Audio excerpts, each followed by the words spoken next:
एक छोटे से गांव में जहां मिट्टी की खुशबू, हरे भरे खेत और ठंडी हवाएं दिल को छू जाती थी, वहीं एक छोटा सा घर था जहां रहने वाली थी सास, जिनका नाम था शिवानी देवी, और बहू, जिसका नाम था मीना। शिवानी देवी गांव की मुखिया थी और मीना गांव की सबसे प्यारी और समझदार बहू मानी जाती थी। दोनों का रिश्ता शुरू में बेहद अच्छा था, लेकिन धीरे धीरे छोटी छोटी बातों पर अनबन होने लगी और यही अनबन एक मजेदार लड़ाई का रूप लेने लगी। प्रारंभ। शिवानी देवी की आदत थी कि वह हर चीज में अपनी राय देती। भले ही वह राय सही हो या ना हो, लेकिन उनका मानना था कि वह जो कहेंगी वही होना चाहिए। मीना शुरू में उनकी बातों को मान लेती थी क्योंकि उसे लगता था कि यह सास बहू का आम रिश्ता है। लेकिन जैसे जैसे समय बीतता गया, मीना को लगने लगा कि उसकी अपनी कोई पहचान नहीं रह गई है। शिवानी देवी का हर काम, हर निर्णय मीना की जिंदगी में गहराई से असर डालने लगा था। पहली लड़ाई। एक दिन सुबह सुबह मीना रसोई में काम कर रही थी। उसने नाश्ते में पराठे और आलू की सब्जी बनाई थी। शिवानी देवी आई और पराठे देखकर भड़क गईं। उन्होंने ताना मारा, क्यों बहू, आज भी पराठे ही? क्या और कुछ बनाना नहीं आता? मीना ने धीरे से कहा, मान जी, आपको पराठे पसंद थे ना? शिवानी देवी ने हाथ नचाते हुए कहा, अरे बहू, हम गांव के लोग हैं, रोज रोज वही पुरानी चीजें नहीं खा सकते। कुछ नया करो। मीना को ये बात सुनकर थोड़ा बुरा लगा, लेकिन उसने चुपचाप सुन लिया। वह अगले दिन से कुछ नया बनाने लगी, लेकिन हर बार शिवानी देवी को कुछ न कुछ शिकायत होती थी। दूसरी लड़ाई। त्योहार का समय आया और पूरे गांव में खुशहाली का माहौल था।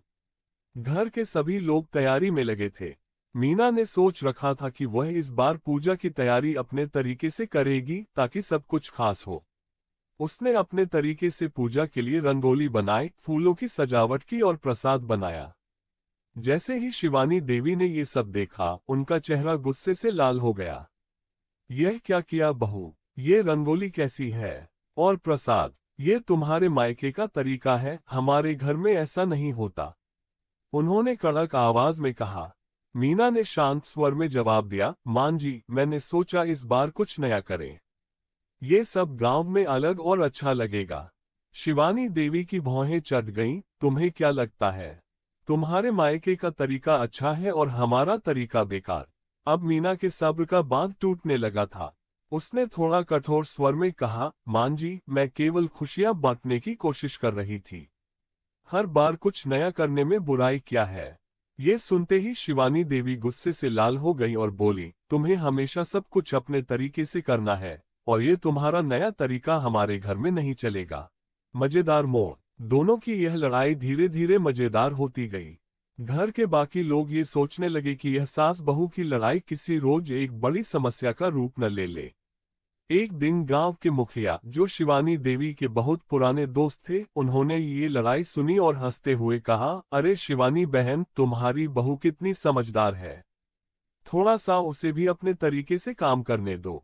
और मीना, तुम भी ध्यान दो कि पुराने तरीके में भी कुछ खास बात होती है। दोनों मिलकर काम करो, फिर देखो गांव में कैसे तुम्हारे नाम की चर्चा होगी। मुखिया जी की यह बात सुनकर दोनों ही थोड़ी शांत हुई, लेकिन मन ही मन में अभी भी एक दूसरे को नीचा दिखाने की कोशिश जारी थी। एक दिन गांव में एक बड़ा मेला लगा। शिवानी देवी ने सोचा कि वह अपनी बहू को कुछ सिखाएंगी, इसलिए उन्होंने मीना से कहा, तुम्हें मेला लगाना नहीं आता, मैं तुम्हें बताऊंगी कि कैसे सजावट करनी है।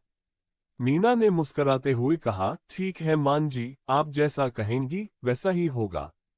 शिवानी देवी ने मेले की साज सज्जा का पूरा खाका खींच दिया और मीना ने वैसा ही किया। लेकिन मीना ने चुपके से कुछ बदलाव भी कर दिए ताकि मेला और भी आकर्षक लगे। जब मेला शुरू हुआ तो पूरा गांव सजीव हो उठा। लोगों ने मीना के सजावट की बहुत तारीफ की और कहा कि इस बार मेला बहुत सुंदर और अलग लग रहा है। शिवानी देवी पहले तो कुछ कह नहीं पाई, लेकिन बाद में उन्होंने मीना से कहा, अरे बहू, तुमने ये बदलाव कब किया? ये तो बहुत अच्छा लग रहा है। मीना मुस्कुराते हुए बोली, मान जी, मैंने सोचा कि थोड़ा सा बदलाव करूं ताकि यह और भी अच्छा लगे। लेकिन मैंने आपकी सलाह को भी ध्यान में रखा। शिवानी देवी ने पहली बार मीना की तारीफ की और बोली, तुम्हारे बिना यह मेला इतना अच्छा नहीं हो सकता था। तुम सच में बहुत समझदार हो।